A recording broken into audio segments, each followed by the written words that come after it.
안녕하세요. 저는 얼마 전 남편과 이혼하고 아이 둘을 키우며 살고 있는 40대 싱글맘이에요.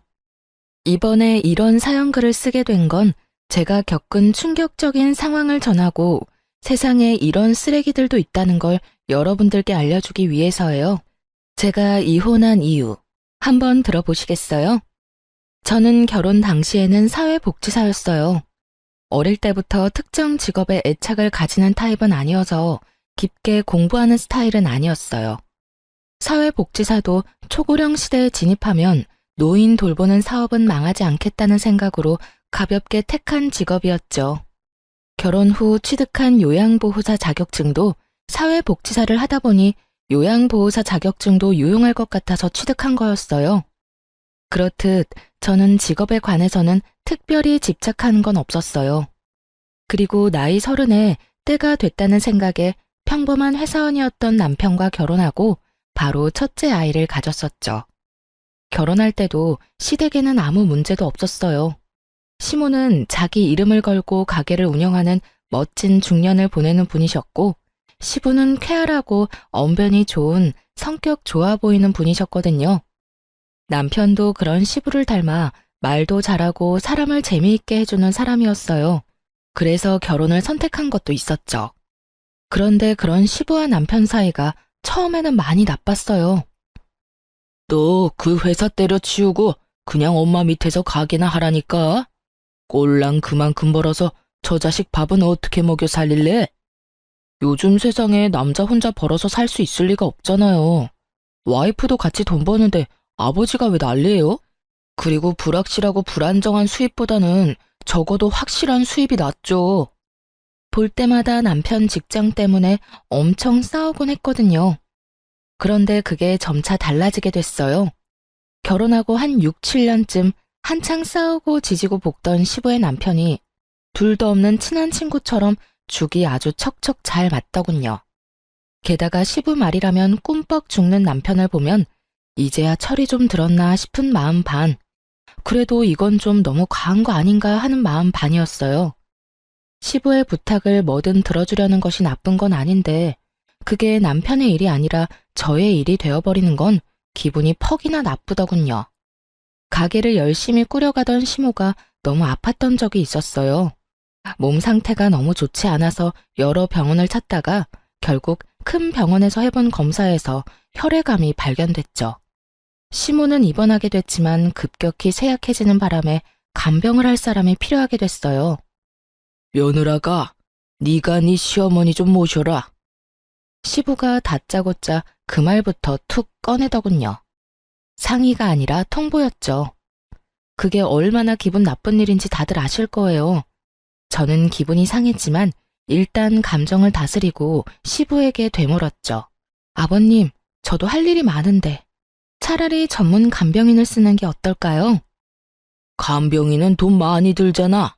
그 돈 들이느니 네가 하는 게 낫지. 어차피 너도 그 뭐냐 간병하는 거 자격증 있다고 하지 않았어? 요양보호사 자격증은 있지만 저는 따로 직장이 있잖아요. 지금 일하면서 살림하며 애 보는 것도 힘든데 이 상황에 어머님까지 모시면 너무 힘들어서 아무것도 제대로 못해요. 돈이 많이 든다는 이유로 간병인을 안 쓰겠다는 말에 기도 안 찼죠. 그럼 저는 무보수로 부려먹어도 되는 노동력인가요?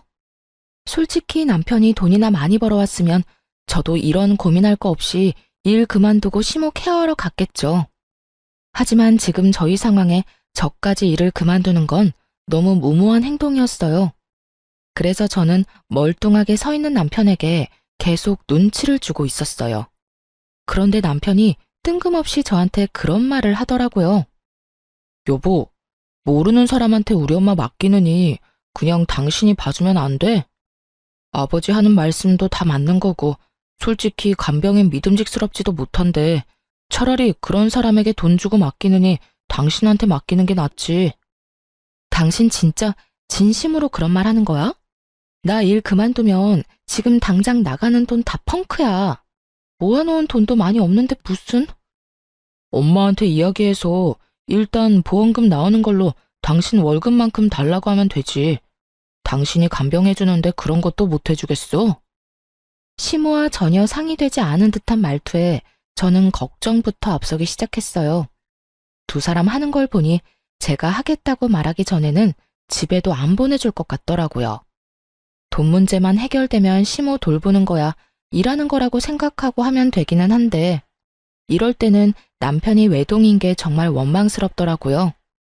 결국 시부 말에 동조한 남편 때문에 저는 떠밀리듯 억지로 시모 병간호를 맡게 됐어요. 진짜 일하는 것처럼 오전부터 오후까지 일하고 저녁에는 집에 와서 애들 보고 살림하고 그렇게 하기로 결정했죠.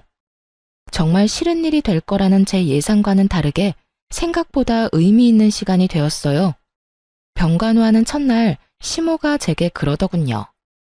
아가, 너 혹시 내 가게에서 일할 생각은 없니? 어머님 가게요? 제가 어머님만큼 요리를 잘하는 것도 아닌데 어떻게 거기서 일을 해요? 요리를 하는 게 아니라 운영을 하는 거지. 요리는 주방장한테 맡겨놓고 너는 가게를 굴리는 거야. 내가 이렇게 되고 나니 생각보다 내 가게에 애착이 많았다는 걸 느꼈어.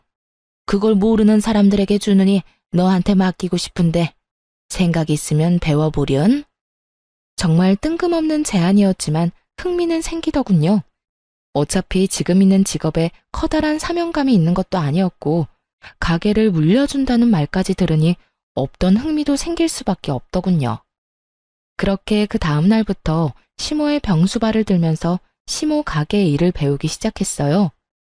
시모 병원 입원 몇 달 전부터 시부가 가게를 운영하고 있었는데 매번 적자라 시모가 신경을 많이 쓰고 있다고 하더라고요. 그렇게 가게 운영에서부터 레시피까지 상세하게 저한테 알려주셨어요. 그래서 병수발 드는 내내 그리 힘들거나 지루하지도 않았죠. 그렇게 시간이 지나고 시모의 이식 날짜가 잡혔어요. 조혈모 세포 이식이었는데 천운인지 이식센터에 시모와 맞는 공여자의 골수가 있었던 거죠. 그렇게 날짜가 잡히니 시모가 제게 그러더군요. 수술하는 도중에 내가 어떻게 될지 모르니까 가게 명의부터 너한테 옮기는 작업부터 하자. 지금 어차피 점심시간 끝나면 크게 할 일 없으니까 우리 집 가서 화장대 제일 아래쪽 서랍 깊숙이 넣어둔 서류를 좀 들고 와줘. 제가 어머님네 안방에는 안 들어가 봐서 잘 모르는데 그러면 제가 들어가서 화상통화 연결할게요. 어디쯤 있는지 어머님이 좀 알려주세요. 그렇게 이야기를 하고 저는 시댁으로 갔죠. 시댁 안으로 들어가니 생각보다는 정리가 되어 있었어요.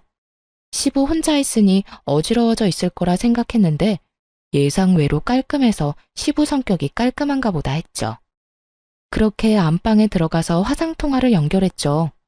시모가 알려준 대로 화장대를 열고 서류를 꺼내려고 보니 여러 서류가 있더라고요. 영상통화로는 질이 좋지 않아 제대로 찍히지 않아서 제가 전화를 끊고 서류를 전부 화장대에 올려놓은 채 하나씩 찍어 시모에게 보냈어요. 그런데 시모가 다시 전화가 왔더라고요. 예, 잠깐만 그 화장대 위에 있는 화장품 사진 좀 찍어서 보내줄래? 네, 잠시만요. 저는 화장대에 있는 색조 화장품과 기초 화장품을 모두 찍어 시모에게 전송했어요. 시모가 그걸 본 것인지 저한테 그러더군요. 그거 내가 쓰는 립스틱이 아닌데? 혹시 네 거니? 순간 가슴이 철렁 내려앉았어요. 시모가 모르는 립스틱이 화장대에 있다는 사실이 무엇을 말하는 건지 바로 감이 왔거든요. 제 거 아니에요. 어머님 거 정말 아니에요? 물어보기도 죄송스러웠어요. 아픈 와중에 시부의 외도와 관련된 물건을 목격하게 될 줄은 꿈에도 상상 못 하셨을 테니까요. 시모가 잠시 아무 말 없더니 저한테 한 가지 부탁을 하더군요. 얘야, 내가 이런 부탁까지 해서 정말 미안하구나. 혹시 너희 시아버지 외도 증거 좀 가져올 수 있겠어? 립스틱이라도 가져오면. 어머님, 외도 증거가 필요하시면 제가 안방에 녹음기 설치할게요. 어떤 쥐새끼 같은 여자가 여기 왔다 갔다 하는 모양이니 몰래 숨겨놓고 나중에 찾으러 오면 둘이서 무슨 이야기 했는지 알 수 있겠죠. 제 말에 시모가 그렇게 해달라고 말하고는 전화를 끊었어요. 저는 그 길로 소형 녹음기를 샀어요. 연필형으로 된 걸로 용량도 짱짱하고 오랫동안 녹음이 가능한 걸로 가져와 시부가 일하러 간 틈에 안방 침대 머리 쪽 살짝 아래에 절대 보이지 않도록 조심히 붙여놨어요. 그리고 녹음을 눌러놓고 병원으로 돌아왔죠. 병원으로 오니 시모 표정이 좋지 않았어요. 화가 안 나면 이상한 거죠. 그렇게 하루가 지나고 나서 드디어 그들이 대화를 나눈 것이 녹음이 됐어요. 그 녹음 내용을 듣고 저는 차마 시모에게 들려주기가 너무 힘들었어요. 두 사람의 대화 내용은 정말 충격적이었거든요. 자기, 오늘 병원 안 가봐도 돼? 와이프 수술 날짜 잡혔다며. 근데 안 가봐도 돼. 수술 날짜 전날 가면 되지. 내가 가게 일 때문에 바쁘다고 하면 지가 뭐라고 할 거야? 그리고 그것 때문에 며느리 거기다 붙여놨잖아. 그러니까 괜찮아. 당신이랑 같이 있는 시간이 더 소중하지. 정말 내가 더 소중한 거 맞아? 그런데 왜 그 여자랑 이혼을 안 해? 얼른 이혼하고 한몫 떼어준다며. 내가 가만히 생각해보니까 이혼하는 것보다는 와이프 죽는 거 기다리는 게 더 낫겠더라고. 그 여자 골골대는 거 보니 심상치 않아. 진짜 곧 죽는데도 믿을 수 있을 만큼 몸이 약해졌다니까. 그 여자 죽으면 그 유산이 다 어디로 가겠어? 바로 나랑 내 아들한테 오는 거지. 그걸로 떵떵거리며 살고 너도 내 여자로 남들한테 소개도 할 수 있고 일석이조잖아. 이걸 시모에게 들려줘도 되나 싶은 생각이 들었죠. 그렇지만 숨긴다 한들 이미 시모가 없는 집에 다른 여자의 립스틱이 놓인 걸 봐버렸으니 혹여나 그걸로 스트레스 받느니 받아들이고 정리할 시간을 주는 게 낫다고 생각했어요. 제가 그 녹음기를 시모에게 들려주자 시모 얼굴이 급속도로 일그러지더군요. 화가 안 나면 이상한 거죠. 이 정신 나간 것들이 아픈 환자를 두고 고사를 지내? 죽으라고? 어림도 없지. 내가 혼자 죽을 것 같아. 두 연놈들 바지가랑이라도 붙잡아서 똑같이 죽고 싶도록 만들어줄 거야. 시모가 그렇게 말하고 처음으로 한 일은 뜬금없는 가게 명의 이전이었어요. 시모 명의의 가게는 이제 제 것이 된 거죠. 가게는 2층짜리 건물의 1층에 있었는데 2층에는 시부모가 살고 있었어요. 그 건물은 시모 소유의 건물이었고요. 시모는 무남동녀 외동딸이었는데 외조부님이 열심히 평생 모은 재산을 외동딸에게 다 물려주고 떠나셨다고 해요. 그걸 시모가 두 손에 꽉 쥐고 있었고요. 그리고 그 사실을 알고 있는 시부는 이참에 시모가 죽기를 노리고 있던 거고요. 시모가 제게 가게 명의를 이전해준 날 저녁에 저는 집에 와서 애들을 보고 있었어요. 그런데 저녁 늦게 시부가 저희 집을 찾아왔더군요. 야, 네가 녹음기 설치했지? 우리 집에 들어갈 사람이 너 말고 없잖아. 저는 침착하게 시부 말에 대응했어요. 녹음기 설치는 어머님이 하라고 해서 한 거예요. 제가 설마 어머님 말씀을 거부하리라고 생각하시는 건 아니죠? 아니, 그런 일이 있으면 나한테 연락부터 해야 하는 거 아니야? 인간적으로 어떻게 말도 없이 녹음을 할 수가 있냐고. 그리고 그걸 왜 와이프한테 갖다 준 거야? 이거 다 사생활 침해인 거 몰라? 집주인의 허락받고 들어간 건 사생활 침해 아니고요. 어머님이 화장대에 놓인 상간녀 립스틱 보고 외도 정황 발견하신 거고요. 그걸 저한테 증거 찾아오라고 하셨거든요. 전 어머님 부탁 들어준 죄밖에 없는걸요. 그리고 애초에 어머님한테 들킨다는 생각은 전혀 해본 적 없으세요? 아버님이 저한테 와서 이렇게 화내실 건 아니죠. 그거야말로 누워서 자기 얼굴에 침 뱉는 거랑 다른 게 없는데 외도를 하신 것도 잘못을 하신 것도 전부 아버님이고 저는 어머님 말씀 다 들어드린 죄밖에 없으니 저한테 뭐라 하지 마시고 어머님한테 직접 이야기하세요. 또 가게 하나 받았다고 지금 기세등등한가 본데 그게 언제까지 갈 줄 알고 나한테 뻣뻣하게 굴어? 내가 시어머니 잘 돌보랬지 언제 스파이짓 하라고 했냐? 어? 가만 보니 스파이짓 해주고 가게 받았구만. 맞지? 어머님이 그 립스틱 발견하기 전에 시댁에 가서 가져오라는 게 등기부등본이었거든요. 그것 때문에 집에 들어갔다가 립스틱 발견한 거고요. 그리고 애초에 어머님 수발 들도록 시킨 것도 아버님이시잖아요. 그리고 가게 때문에 기세등등한 것도 아니고요. 아버님이 잘못했는데 여기 와서 화풀이 하시니 제가 드리는 말씀이잖아요. 제발 애먼데 성질 부리지 마세요. 시부가 씩씩대며 뭐라 하고 싶은 모양이었지만 그걸로 화내봤자 자기만 나쁜 놈인 거잖아요. 그러니까 왜 외도를 해서 이런 일을 만드냐고요. 결국 한마디도 지지 않는 저를 보며 진절머리가 난다는 듯 고개를 절레절레 흔들고는 나가면서 그러더군요.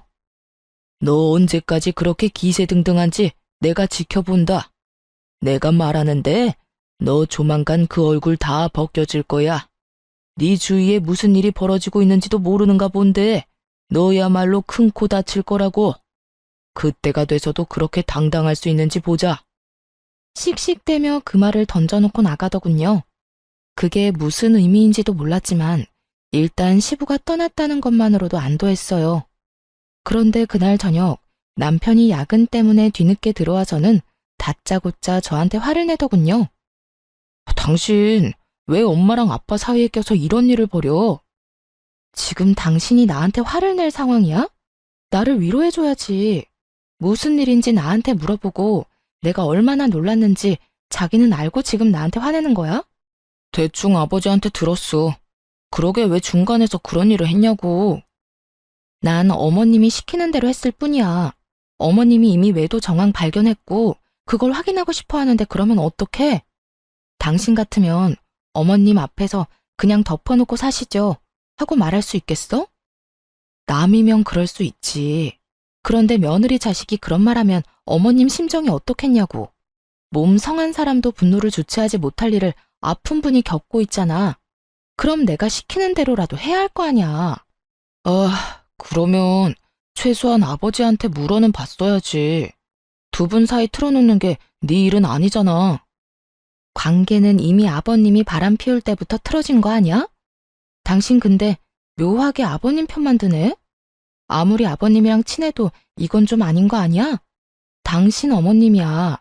내 어머니가 아닌데도 나는 이렇게 화가 나는데 어떻게 당신은 그렇게 냉정해? 그럼 그 상황에서 내가 어머님을 속였어야 했어? 진짜 그게 맞는 일이냐고. 아니, 내 말은 그냥 끼어들지 말았어야 했다는 거지. 그런 일 있으면 나한테 이야기를 하던가. 그때는 그런 생각이 안 들었는데 지금은 당신한테 말 안 한 게 다행이라는 생각이 드네. 당신한테 말했으면 아버님한테 다 이야기했을 거 아니야. 그러면 아버님 외도 증거 사라지고 어머님만 억울했겠지. 너는 그 녹음기에 무슨 내용이 들어있는지 듣기는 했어? 얼마나 더럽고 천박한 이야기들이 들어있었는데. 들었어, 다 들었어. 근데 그게 뭐? 그렇게 된 것도 아니고 그냥 계획인 거잖아. 터무니없는 현실성 없는 계획. 그거 가지고 사람 몰아가는 건 아니지. 순간 남편의 그 말에 수상함을 느꼈어요. 왜 이렇게 시부 편을 드는 거지? 기분이 묘하게 이상했어요. 그리고 가게 명의 변경한 거 그것도 아버지한테 돌려줘. 당신이 가질 게 아니잖아. 그 가게 명의가 어머님이야. 어머님이 나한테 주신 거고.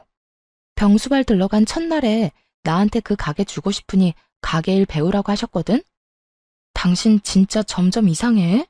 왜 그렇게 아버님 편만 들어? 왜? 너도 남자라서 바람 피운 남자의 마음이 이해가 가? 제가 그렇게 추궁하자 남편이 눈에 띄게 당황하더니 갑자기 옷방으로 들어가 버리더군요. 그런 거 아니야. 그냥 아버지한테 말 전해 들으니 상황이 딱해 보여서 그렇지. 그런 거 아니라고. 너무너무 수상한 남편 모습에 결국 저는 흥신소에 남편 뒷조사를 의뢰했어요. 그리고 남편이 좀 더 자유롭게 무슨 일이든 저지르기 쉽게 만들어줬어요. 아이들을 친정에 맡기고 저는 시무병원에서 당분간 지내겠다고 말했죠. 시부가 다시 찾아올까봐 무서우니 시모 곁에 있겠다고요. 그랬더니 남편은 별말 없더군요. 사람을 붙여놓고 난 뒤에 아침마다 남편의 행선지에 대해 물었어요. 평일은 거의 대부분 남편 행선지와 조사한 사람의 행선지가 같더군요. 다른 사람을 만나는 것 같지도 않고요. 그런데 주말에 시부와 낚시를 가겠다고 하더군요. 그래서 시부에게도 전화해서 물어봤어요. 이번 주 주말에 병원 오실 거냐고요. 둘이 싸운 게 있어서 상냥한 말투는 아니었지만 시부가 이번 주에는 남편과 낚시를 갈 거라고 하더라고요. 평소에도 둘이 이렇게 자주 낚시를 하러 갔기 때문에 처음에는 별 생각 없었어요. 하지만 그 다음날 조사 직원이 보내온 내용은 그들의 말과는 정반대였어요. 남편이 낚시를 간 것이 아니라 여자와 여행을 갔더라고요. 제가 없는 틈을 타 멀리 물 좋고 바람 좋은 곳으로 내연녀와 여행을 떠났더군요. 마누라는 자기 어머니 병수발 들도록 만들어두고 말이죠. 둘이서 팔짱 끼고 뺨에 뽀뽀하는 사진이 수십 장이나 찍혀 있는 걸 보고 제 속도 부글부글 끓었어요. 알고 보니 시부도 그날 상간녀를 만난 모양이더라고요. 서로가 서로의 외도를 숨겨주고 있었던 거죠. 그렇게 서로의 마누라를 속이고 부자가 똑같이 상간녀와 놀아났다고 생각하니 머리 끝까지 화가 났어요. 저는 참지 못하고 시모에게 달려가 울었어요. 왜 그러니? 왜 이렇게 울어? 무슨 일이 있었어? 시모의 목소리를 들으니 눈물이 왈칵 더 나오더군요. 한참 흐느끼던 저를 토닥이던 시모에게 제가 하소연하듯 말했죠. 어머님, 어쩜 좋아요? 그 사람도 바람 피는 것 같아요. 제 말에 시모의 토닥거림이 멈췄어요. 제가 고개를 들어 시모를 보니 시모 표정이 울상이 되어 있더군요. 이게 대체 다 무슨 일이니? 넌 그걸 어떻게 알았어? 얼마 전에 아버님이 오셔서 저한테 화내신 적이 있거든요. 그런데 남편이 아버님한테 무슨 이야기를 들었는지 아버님 편들면서 저한테 화를 내더라고요. 제가 거기에 끼이면 안 됐었다면서 저를 탓하더라고요. 그러면서 가게 명의도 아버님한테 돌려주라고. 주말에 아버님이랑 낚시를 간다고 했어요. 아버님도 남편이랑 낚시 간다고 했고요. 그런데 알고 보니까 두 사람이 만나지도 않았고 서로 각자 내연녀를 만나고 있더라고요. 두 사람이 어머님이랑 저를 둘 다 속이고 있었어요. 어머님한테는 죄송한 말이지만 정말로 이혼하고 싶어요. 그 사람이랑 같이 살맛대고 살고 싶지가 않아요. 시모가 다 이해한다는 듯 제 어깨를 두드려 주더군요. 나와 너를 여기에 처박아 두고 자기들끼리 아주 신이 났구나. 부전자전이라더니. 그런 못된 것만 배워 처먹어서 마누라 힘들게 하는 자식놈이나 자식놈한테 가르쳐줄 게 계집질밖에 없던 멍청한 남편놈이나 내 인생의 실패작이나 다름없어. 어머님은 어떡하실 거예요? 나도 그놈과 이혼할 거야. 감히 내 재산을 두고 상간녀랑 그런 대화를 한 놈을 내가 용서할 리가 없잖니. 다만 지금이 아닌 거지. 그렇게 시모와 이야기를 나누고 병원에서 나오는데 병원 입구 쪽에서 시부가 기다리고 있더군요. 이야기 좀 하자. 저는 드릴 말씀이 없는데요. 내가 할 말이 있어. 너, 네 남편 바람 피는 건 알고 있어? 그거 알고도 지금 이렇게 유유자적한 거야. 우리 아들, 너 안중에도 없어. 그 여자랑 벌써 몇 년째 만나고 있는 것도 내가 잘 알지. 그걸 알고 있으면서 숨겨줬다는 건가요? 저도 이미 다 아는 사실이에요. 아버님이 말 안 해줘도 제가 다 조사했거든요. 서로 주고받은 게 많던데요. 그래, 나도 너 싫어. 그러니까 이혼이나 할 준비해. 그리고 네가 가져간 가게는 우리가 다시 가져올 거야. 알아들어? 우리가 누군지는 모르겠지만 전 주인은 어머님이시고요.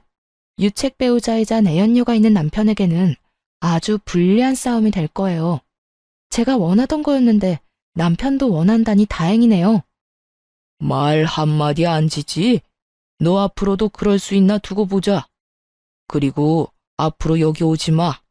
네가 와이프한테 쓸데없는 바람 불어넣는 거 안다.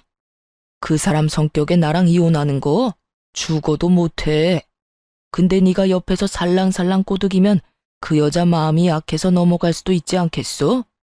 그러니까 앞으로 여기 얼씬도 하지 마. 마음대로 생각하시고 마음대로 행동하세요. 저도 마음대로 할 거니까요. 아버님은 보호자이기도 한데 방관자이기도 했잖아요. 그리고 아직까지 저는 이혼을 안 했으니 가족은 맞고요. 어머님이 원하시면 계속 올 수밖에 없어요. 넌 뭐가 그렇게 떳떳해? 너 지금 가게 하나 가졌다고 지금 이렇게 나오는 거야? 나 이래봬도 아직은 네 시아버지야. 그러니까 저도 존중해드리려고 존댓말 쓰고 있잖아요. 왜요? 이제 와서 제가 어머님한테 가게 하나 받으니까 다른 재산도 뺏길까봐 걱정되세요? 그러면 애초에 바람을 피우지를 말았어야죠. 도대체 잘못한 사람이 누군데 왜 저한테 성질인데요? 저도 피해자거든요? 지나가는 사람 붙잡고 물어봐요. 누가 과연 떳떳해야 하는 건지. 제가 떳떳한 이유는 제게 잘못이 없기 때문이고, 아버님이 저를 보며 못마땅한 이유는 제가 바른 말만 하기 때문이겠죠. 그렇게 시부에게 일침을 놓고 돌아섰어요. 시부와 싸워봤자 아무것도 해결되는 것도 없으니까요. 그런데 돌아오는 길에 너무 화가 나는 거예요. 제가 왜 이런 취급을 받고 있나 싶고, 왜 저딴 인간이 나한테 그런 소리 하는 거 참아야 하나 싶고. 그래서 남편을 불러냈어요. 아무것도 모르는지 남편 놈은 태연스레 제가 말한 곳으로 오더군요. 갑자기 왜 밖으로 불러내? 집에서 이야기하면 되잖아. 귀찮다는 듯 말하는 남편 놈을 보며 저는 남편을 째려보며 말했죠. 집에 도착할 때까지 참을 수 없었거든. 내가 방금 아버님한테 들었는데 당신 바람 핀다며? 여자 있다던데? 그래서였어? 그래서 당신 아버지 편들면서 나한테 화냈냐? 갑작스런 제 말에 남편 놈이 당황했는지 얼굴이 하얗게 질리더라고요. 그게 무슨 소리야? 아버지가 그랬다고? 당신이 뭐 잘못 들었겠지. 잘못 듣기는 뭘 잘못 들어? 당신 아버지가 나한테 직접 이야기한 건데 나더러 빨리 이혼하라더라. 그것도 네 생각이야? 잠깐만 기다려봐. 남편은 급하게 전화를 걸더라고요. 시부에게 전화를 하는 거였어요. 아버지, 저 지금 와이프한테 이야기 들었는데 그 이야기 뭐예요? 왜 그런 이야기를 와이프한테 하셨어요? 내가 못할 말했어? 어차피 이혼할 거잖아. 너 그 여자 좋다며. 그럼 깨끗하게 이혼하면 되지. 지금 그 말이 아니잖아요. 그거 말 안 하기로 해서 저도 아버지 변호해드린 건데 이렇게 제 뒤통수를 치는 거예요? 뒤통수? 네 마누라가 내 뒤통수 친 건 생각 안 해? 근데 어떡하냐? 내가 말하기도 전에 미리 알았다는데. 그럼 내 탓은 아니지. 네가 치밀하지 못했던 거지. 시부 말에 남편이 화나서 쏘아붙이는데 저는 그런 남편 전화를 뺏어서 끊어버렸어요. 이게 무슨 짓이야? 당신 왜 엄한 데다 전화해서 화내고 있어? 지금 당신은 당신 아버지한테 화낼 게 아니라 나한테 변명이라도 해야지. 나 다 아는 거 맞아. 너랑 너희 아버지 그렇게 친한 척 들러붙은 거 일부러 나랑 어머님한테 알리바이 만들려고 그런 거잖아. 내연녀 편하게 만나려고. 제 말에 남편 얼굴이 새파랗게 질려서 제게 변명을 하더군요. 여보, 이거 다 아버지 때문이야. 아버지가 엄마 재산 자기한테 안 올 것 같으니까 나까지 끌고 가려는 거라고. 나 진짜 그 여자 몇 번 안 만났어. 거짓말하네. 내가 모를 줄 알아? 어머님 돌아가시고 그 재산 당신이랑 당신 아버지가 다 가지려고 했다며. 둘이서 그렇게 가지고 나면 나하고 이혼 먼저 하지 않았겠어? 내연녀가 있는데. 귀찮게 돌봐야 할 시모도 없으니 시모 돌봐줄 여자도 필요 없을 거고. 안 그래? 그런 거 아니야. 당신이 오해하는 거야. 오해 같은 소리하고 자빠졌네. 바람은 네가 폈는데 왜 당신 아버지를 걸고 넘어지냐고. 넌 네가 바람 핀 거에 대해서는 할 말 없어? 그래, 바람을 그냥 폈을 리가 없지. 이혼 생각하고서 피는 게 바람이겠지. 좋아, 당신 원하는 대로 이혼하자. 나도 더 이상 더러워서 못 해먹겠어. 정말 말 그대로 네가 더러우니까. 야, 무슨 말을 그렇게 해? 그리고 난 너랑 이혼할 생각 없어. 우리가 왜 헤어져? 당신이 우리 엄마 가게 가져갔잖아. 엄마 재산 받아놓고 지금 먹튀하려는 거야? 그거 알아? 네가 조강지쳐 두고 바람 피운 천하의 나쁜 놈이라는 걸 당신 어머니도 아셔. 내가 다 말했거든. 어머님이 바로 얼마 전에 나랑 비슷한 일을 당해서 그런지 모르겠지만 내가 하려는 일 다 이해해 주신다네? 그러면 내가 꺼리낄 게 뭐가 있어. 그리고 어머님이랑 나 가족관계 종료하고 고용관계 하기로 했어. 어머님이 고용하는 요양보호사로. 어머님이 월급 줄 테니 이혼하면 해달라고 하시더라. 그게 무슨 소리야? 나랑 이혼하면 너는 우리 집 일에 끼면 안 되지. 그럼 네가 어머님 설득해봐. 근데 어쩌냐? 어머님 화 많이 나셨던데. 부전자전이라는 말 쓰시면서 화가 나서 악에 받쳐서 이야기하시던데 너 그거 감당은 할 수 있겠어? 그제서야 남편 얼굴에 당황한 표정이 떠올랐어요. 생각보다 저와 시모 관계가 견고해서 놀란 것 같더라고요. 그렇지만 그게 다 자기가 뿌린 씨앗인 걸 왜 모르는 걸까요? 내가 아들인데, 내가 아들이니까 내 말을 더 들어주시겠지. 마음대로 생각해. 근데 난 말이야. 내가 그렇게 죽을 병 걸려서 아픈데 병원에 한 번 찾아와 보지도 않고 며느리만 덜렁 보내놓고 지는 다른 여자 만나느라 바빴다면, 그것도 나를 배신한 남편과 한통속이었다면 그것만으로 용서 못할 것 같은데? 아무리 자식이라도 말이야. 이건 거의 엄마 등에 칼 꽂는 수준 아니야? 아버지 불륜 말려도 모자랄 시간에 그런 아버지랑 똑같이 불륜 저지른 자식이 곱게 보일 리가 있겠나 모르겠네. 그제야 자기 처지를 생각해낸 남편놈 눈알이 불안하게 떨리더군요. 그리고 그 다음 날부터 웃기지도 않는 연극 한 편이 시모의 병실에서 펼쳐졌죠. 남편이 시모를 찾아와 용서를 구하며 병간호를 하며 착한 아들 노릇을 하더군요. 근데 그거 아시나요? 간병도 해본 사람이 잘해요. 모르면 매번 환자에게 물어봐야 하고 의료진에게 계속 물어봐야 하거든요. 그런데 아무것도 모르는 놈이 간병하겠다고 설치니 환자인 시모가 더 속 시끄러울 수밖에 없었죠. 게다가 아들을 향한 그 냉정한 표정은 저도 상상 못할 만큼 차가웠거든요. 여태 안 찾아오다가 무슨 바람이 불어서 여기까지 와서 안 하던 짓을 해? 난 너한테 간병받기 싫다. 어머니, 지금까지 찾아와 보지 못해 죄송해요. 그래도 제가 안 오고 싶어서 안 온 게 아니라 일이 좀 바빴거든요. 그래서 계속 못 온 거예요. 그래? 난 또 네가 네 아버지랑 쌍으로 바람이 나서 상간녀들 만나느라 안 오는 줄 알았지. 시모 말 한마디 한마디에 비수가 섞여 있으니 남편 놈도 말을 조심스럽게 하더라고요. 어머니, 그런 거 아니에요. 그 여자는 진짜 별거 아닌 사이고 진짜 잠깐의 일탈이었어요. 아버지랑 저는 달라요, 어머니. 다르기는 뭐가 달라? 네가 네 아버지 바람피는 걸 묵인하고 허용한 것도 모자라서 똑같은 짓을 저지르고 있었으면서. 네가 양심이 있으면 여기 와서 그딴 말은 하지 말았어야지. 나보다 네 마누라한테 먼저 용서를 구했어야지. 네가 왜 나한테 잘해줘? 이제 와서 왜? 너도 나한테 바라는 거 있어? 그런 거 없어요. 어머니, 제발 제 진심을 오해하지 마세요.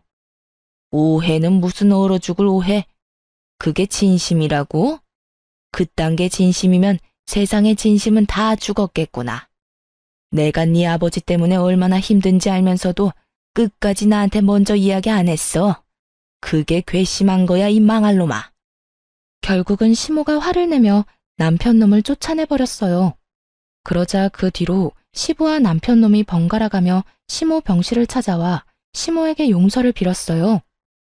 여보, 미안해. 내가 진짜 그때는 귀신에 씌였나 봐. 제정신이 아니었다고. 그 여자 정리할 테니까, 그러니까 이혼만은 제발, 응? 그리고 이 나이에 무슨 이혼이야. 그냥 살아. 내가 평생 당신한테 속죄하면서 살게. 어머니, 저는 진짜 아버지 꿰매 빠진 것 뿐이라고요. 어머니를 괴롭히렸던 것도 아니었고 그냥 그런 상황이 돼서 어쩔 수 없이 그런 건데 아버지만큼 제가 잘못한 건 아니잖아요. 그런 개소리들을 들으며 시모는 눈 하나 깜짝 안 하더군요. 저도 간병하면서 병실 안에 있었으니 다 들렸거든요. 그리고 저는 시모 덕분에 이혼 절차를 밟을 수 있었어요. 저희 신혼집은 시모 명의였고 남편과 제 사이에 모아둔 돈도 많이 없었으니 재산 분할할 것도 그리 많지 않았죠. 하지만 남편놈은 유책 배우자가 돼서 저에게 엄청난 위자료를 줘야 했어요. 그리고 상간녀 소송도 역시 같이 진행했죠. 바람을 핀 건 두 연놈이니까요. 상대방이 몰랐으면 또 모를까 알면서 사귀고 있는 게 분명했거든요. 그 상간녀가 남편 직장 동료였으니까요. 직장 동료들 다 불러서 결혼까지 했는데 남편이 결혼했다는 걸 모를 수가 없었으니 그 여자도 벌을 받는 게 당연하죠. 그런데 시모가 조용히 저를 불러서 이야기하더군요. 너 이혼할 때 애들 양육권이랑 친권은 무조건 가져와. 물론 가져올 생각이었고 가져왔지만 시모가 무슨 생각으로 가져가라는 말을 한지는 몰랐어요. 그런데 이혼이 법적으로 결정되고 나서야 저는 시모의 의도를 알게 됐어요. 시모가 이혼을 확인하자마자 본인의 재산을 손주들에게 증여를 해줬거든요. 가게가 있던 2층짜리 건물이랑 저희 신혼집이요. 그리고 평소처럼 용서를 빌려온 남편과 시부에게 시모가 말해줬어요. 내 가게, 건물, 그리고 너희 신혼집, 내 손주들 앞으로 증여했어. 너희처럼 여자 눈에 눈물 흘리도록 만든 놈들한테 내가 물려받은 거 단 하나도 줄 생각 없어. 여보, 도대체 왜 그런 짓을 했어? 지금 친권이 누구한테 가 있는데?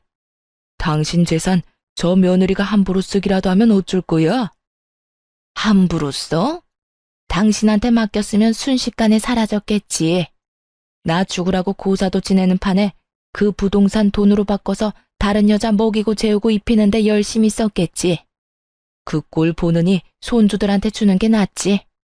억울한 표정의 시부에게 시모가 윽박질렀어요. 그런데 묘하게 남편 놈은 조용하더군요. 지금 이 상황에 그나마 시부보다는 유리한 게 남편 입장이었잖아요. 시모가 죽으면 유산이 자기한테로 올 가능성이 높아졌으니 긁어 부스럼 만들고 싶지 않은지 숨도 안 쉬고 조용히 있더라고요. 그런 남편놈에게 저도 선물 하나 던져줬어요. 남편 상간녀가 남편이랑 같은 직장이니 찾아가서 친절하게 어떻게 된 과정인지 다 알려줬거든요. 저희 이혼하고 이미 남남됐으니까 알려줄게요. 저희 신혼집 명의가 시어머니 앞으로 되어 있었거든요. 그런데 이혼하자마자 어머님이 저희 아들들한테 증여를 했어요. 그러니까 그 남자 아무것도 없는 개털이에요. 집에서 곧 나가야 할 거고. 위자료도 나한테 줘야 하고 매달 양육비도 보내야 하죠. 아, 그리고 당신도 상간녀 소장 받게 될 거예요. 그러면 나는 그 위자료도 받게 되겠지만 당신은 당신 스스로 돈을 내야 할 거예요. 그 남자 정말 아무것도 없으니까. 그래도 사랑만 있으면 되죠?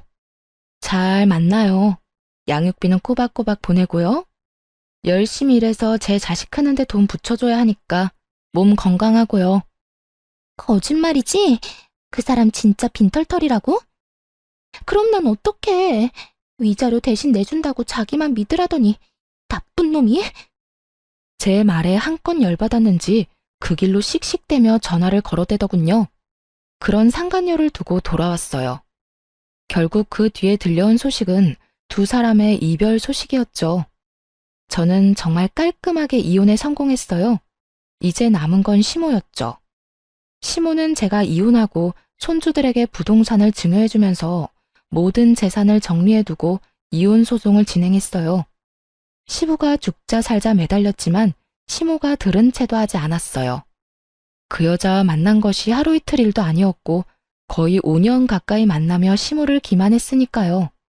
게다가 아픈 사람을 두고 바람을 피우면서 심지어 재산을 다 가질 거라는 이야기를 했으니 그에 관한 시모의 분노가 얼마나 컸는지는 상상하지 않아도 알만했어요.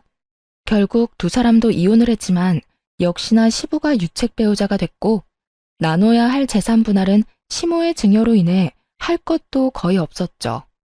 시모 명의로 된 것은 현금 자산뿐이었는데 그마저도 병원비와 보험금으로 받은 거라서 건드리지도 못하게 됐거든요. 결국 부자가 똑같이 계집질하다가 이혼당하고 빈털터리로 나앉게 생긴 거죠.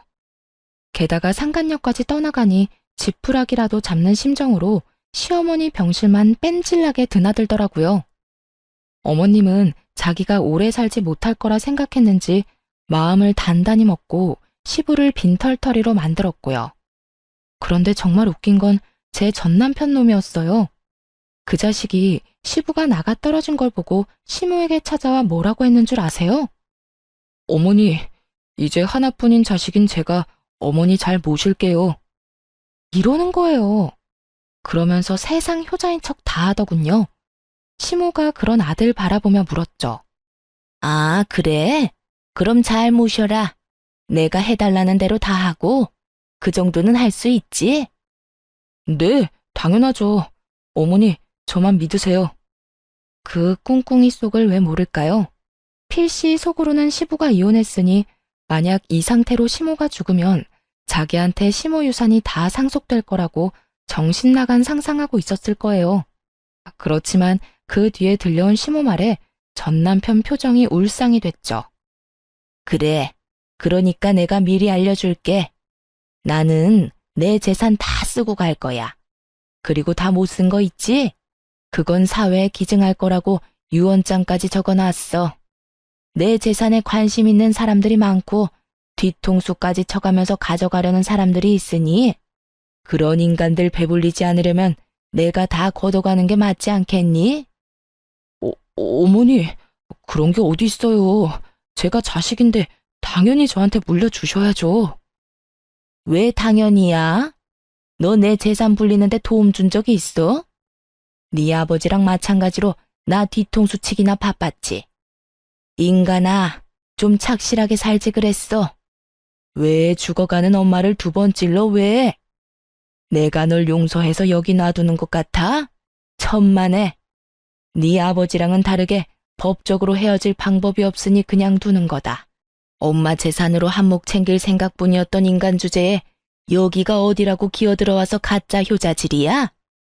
네 놈이 네 아버지랑 똑같이 계집질하는 동안 여기 네 전처가 나 다 케어해줬어. 곧 죽을지도 모를 엄마 맡겨놨으면 네가 더 잘했어야 할 거 아니야. 왜? 돈만 많고 쓸모없는 엄마 여기 가둬놓고 마누라까지 같이 처박아 놓으니까 잘만 났어? 그렇게 자유롭게 여자 만나니까 좋았어? 넌 네 와이프한테도 잘못했지만 나한테도 잘못한 거야. 내가 미안해서 며느리 앞에 얼굴을 못 든다고. 결국 시모에게 호통을 듣고 혼이 나가버린 전 남편은 병간호를 마치고 돌아가는 절 붙잡고 감히 애들 이야기를 꺼내더군요. 애들, 잠깐 보게 해줘. 잠깐이면 돼. 이제 이혼하면 자주 못 만날 텐데 지금이라도, 어? 애들한테 무슨 헛소리 하려고. 나한테 해. 애들 앞에서 할 말 나한테 못할 게 뭐가 있는데?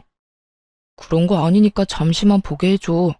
나도 아빠인데 애들 볼 수 있잖아. 갑자기 애들 보고 싶다고 하는 남편을 보며 뭔가 묘하게 이상한 기분이 들었는데 뭐 어쩔 수 없었죠. 애들 아빠니까요. 그렇게 애들을 만나게 해줬는데 애들이랑 셋이서 이야기를 얼마간 하더니 곧 풀이 죽은 얼굴로 밖으로 나오더군요. 전 남편 돌아가고 애들한테 물었어요. 그랬더니 첫째가 말해줬어요.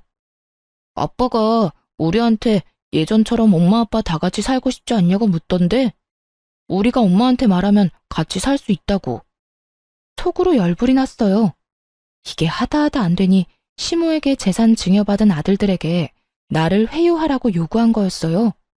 하긴 자기 딴에는 답답했겠죠. 이제 곧 신혼집에서도 떠나야 하니까. 전 남편 완전 개털이었거든요. 그래? 그래서 넌 뭐라고 했는데? 아빠는 엄마 안 좋아하는데 어떻게 같이 사냐고 물었어. 그랬더니 아빠가 엄마 좋아한다고 하길래 그러면 왜 엄마 놔두고 다른 아줌마랑 여행 갔냐고 물었지. 아들 이야기 듣는데 가슴이 미어지더라고요. 어른들의 이기심과 부정함을 이렇게 빨리 알게 된 것에 너무 미안한 마음뿐이었어요. 그랬더니 아빠가 다 실수라고 하면서 우리들 사랑한다고 이야기하더라고. 근데 아빠 우리 사랑한 적 없잖아. 같이 놀아준 적도 없고. 그런데 사랑한다는 말을 어떻게 믿냐고. 그건 그냥 그 아줌마한테 하고 싶은 말 아니냐고 했어. 그런데 아빠가 계속 아니라고 하길래 그냥 바람피는 사람 내 아빠 하면 부끄러울 것 같고 싫을 것 같다고 이야기했어. 전 남편 놈이 상처 입은 꼴로 돌아간 이유가 있긴 하더군요. 애가 이렇게까지 말하는데 아이와의 관계를 회복하는 건 어려운 일일 테니까요. 그 이야기 들으니 속이 시원하기도 하면서 한편으로는 애한테 미안한 마음이 들었어요. 그래도 이미 이혼했고 애한테 내가 더 많은 사랑을 주면 된다는 마음으로 여전히 일하며 애들 키우고 있어요. 전 남편은 집이며 재산이며 여자며 다 잃었고 결국에 시모에게까지 버림받아 월세방 살며 겨우겨우 산다고 하더군요. 번 돈으로 상간녀하고 놀러 다니며 펑펑 쓰느라 여태껏 모아놓은 돈도 없었으니 그야말로 자신이 뿌린 대로 거두고 있는 중인 거죠. 시모는 시부와 이혼 소송 중 이식 수술 받고 지금은 고향에 내려가셨어요. 고향에 있으면서 요양하겠다고 하셨죠. 가끔 애들 데리고 찾아뵈는데 갈수록 건강해지시는 거 보니 스트레스 덜 받아 그런 모양인 것 같더라고요. 아픈 부위가 있다고 그걸 참고 살면 언젠가는 온몸에 그 독이 퍼져 고생만 할 뿐이란 걸 이번에 제대로 알게 됐어요. 썩은 곳은 빨리 도려내야 한다는 걸요. 지금 당장 좀 많이 아플지라도 언젠가 그 상처에는 새살이 돋을 거니까요. 쓰다 보니 글이 길어졌네요. 오늘도 모두 즐거운 하루 되시길 바랍니다.